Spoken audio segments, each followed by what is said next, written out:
हे महाकाल, मैं जानता हूं कि इन अपशकुनों के द्वारा तुम मुझे डरा रहे हो, जिससे मैं हार मानकर उस राम के चरणों में झुक जाऊं, क्योंकि राम तुम्हारे सामने हर समय हाथ बांधे सहायता के लिए गिड़गिड़ाता रहता है। इसलिए तुम मेरी अपेक्षा करके राम का साथ देना चाहते हो।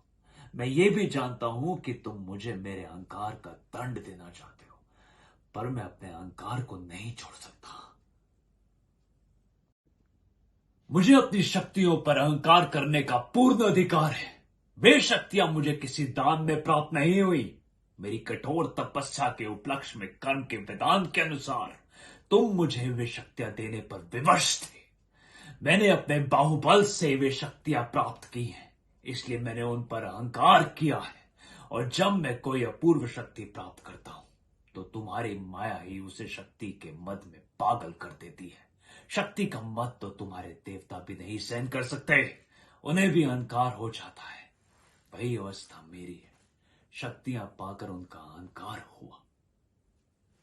वही अवस्था मेरी है, शक्तियां पाकर उनसे अहंकार हुआ, और उस अहंकार और शक्तियों का मद सहन नहीं कर सका।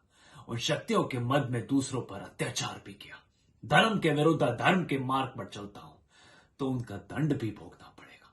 तो ठीक है, भोग लूंगा, परंतु रावण दंड भी उसी गर्व से भोगेगा जिस गर्व से उन्हें शक्तियों का भोग किया।